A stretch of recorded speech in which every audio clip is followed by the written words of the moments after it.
નમસ્કાર મિત્રો, આજના આ ખાસ વિશ્લેષણમાં તમારું સ્વાગત છે। આજે આપણે ખેતી ક્ષેત્રે આવેલી એક બહુ જ મોટી અને ફાયદાકારક યોજના વિશે વાત કરવાના છીએ। ગુજરાત સરકારની national mission on edible oil એટલે કે NMEO યોજના। જો સર્ટિફાઇડ બિયારણનો ખર્ચ હંમેશા ખેડૂત સમુદાય માટે ચિંતાનો વિષય રહ્યો છે, ખરું ને? તો આ યોજના ખરેખર પાયાના સ્તરે કેવી રીતે મોટો આર્થિક ટેકો પૂરો પાડી શકે છે એ આજે આપણે બહુ જ સરળ ભાષામાં સમજીશું। હવે સૌથી મોટો પ્રશ્ન એ થાય કે સારી ગુણવત્તાના પ્રમાણિત બિયારણના આટલા ઊંચા ખર્ચને પહોંચી વળવા માટે અત્યારે તાત્કાલિક આર્થિક સહાય કેવી રીતે મેળવી શકાય? આ એક એવો સવાલ છે જેનો સીધો જવાબ પાકના ઉત્પાદન અને આર્થિક સ્થિરતા બંનેમાં જ જબરદસ્ત વધારો કરી શકે છે। તો ચાલો આનો ઉકેલ શું છે એ જાણીએ।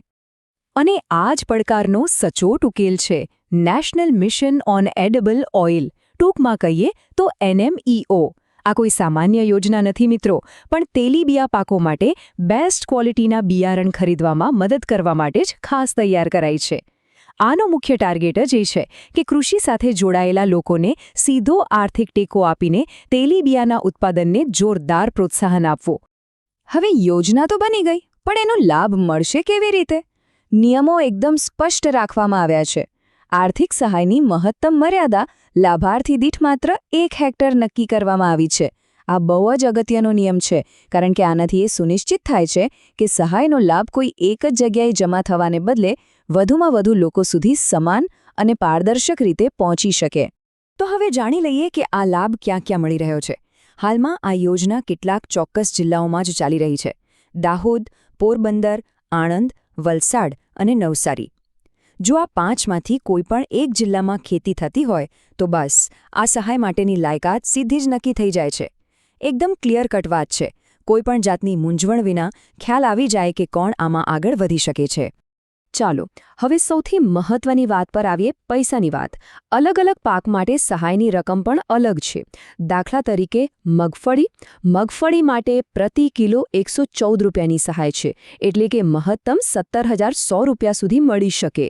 સોયાબીન માટે કુલ 6,600 રૂપિયા અને દિવેલા એટલે કે એરંડા માટે પ્રતિ કિલો સૌથી વધુ 311 રૂપિયા લેખે કુલ 1,86,600 રૂપિયા મળવાપાત્ર છે। આ આંકડાઓ જ બતાવે છે કે સરકાર કયા પાક પર કેટલો ભાર મૂકી રહી છે। આ જ આંકડાઓને જો આપણે સરખાવીએ તો એક વાત બિલકુલ સાફ થઈ જાય છે કે મગફળીના વાવેતર પર સૌથી મોટો આર્થિક ફાયદો થઈ રહ્યો છે, 17,000થી વધુની રકમ। ત્યારબાદ સોયાબીન અને પછી દિવેલાનો નંબર આવે છે। આ તફાવત માત્ર આંકડાકીય જ નથી, પણ અત્યારે કયા વિસ્તારમાં કયા પાકનું વાવેતર આર્થિક રીતે સૌથી વધુ નફાકારક સાબિત થઈ શકે એમ છે તેનું બહુ મોટું ચિત્ર ઊભું કરે છે। પણ હા, માત્ર મોટા આંકડાઓ જ બધું નથી હોતા। અહીં એક નાની રકમ પણ છે, 591 રૂપિયા।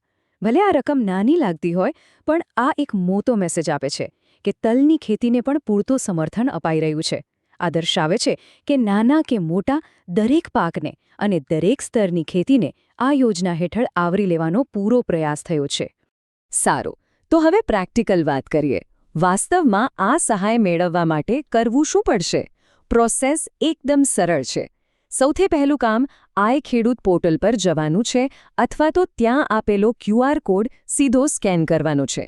બીજું સ્ટેપ, માર્ગદર્શન માટે તમારી સ્થાનિક ખેતીવાડી કચેરીનો સંપર્ક કરો અને છેલ્લે ત્યાં જઈને તમારી અરજી પ્રક્રિયા ફટાફટ પૂરી કરી લો। કોઈ જ લાંબી પ્રોસેસ નથી, સીધી અને શોર્ટ પ્રક્રિયા। હવે સૌથી અગત્યની વાત, અને અહીં સમયનું બહુ જ મોટું મહત્વ છે। આ યોજનાનો સમયગાળો અત્યંત ટૂંકો છે। અરજી કરવાની શરૂઆત 22 મે 2026ના રોજ થશે અને માત્ર ગણતરીના દિવસોમાં એટલે કે 28 મેના રોજ કાયમ માટે બંધ થઈ જશે। હા, ફક્ત 6 દિવસ કાર્યવાહી કરવા માટે બહુ જ ઓછો સમય છે।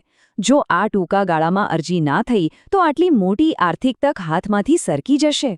તો આ બધી જ વિગતો જાણ્યા પછી હવે એક છેલ્લો અને મોટો પ્રશ્ન એ છે કે શું તમામ લાયક ખેડૂત મિત્રો 28 મેની આ અંતિમ ડેડલાઇન પહેલાં જાગૃત થઈને આ તક ઝડપી લેશે? જુઓ, સાચી માહિતી હોવી એ સારી વાત છે, પણ સાચા સમયે લેવાયેલું એક્શન જ સાચી પ્રગતિ કરાવી શકે છે। તો આ નિર્ણાયક સમયમાં ચૂક્યા વગર યોગ્ય નિર્ણય લેવાય એ જ સૌથી વધુ જરૂરી છે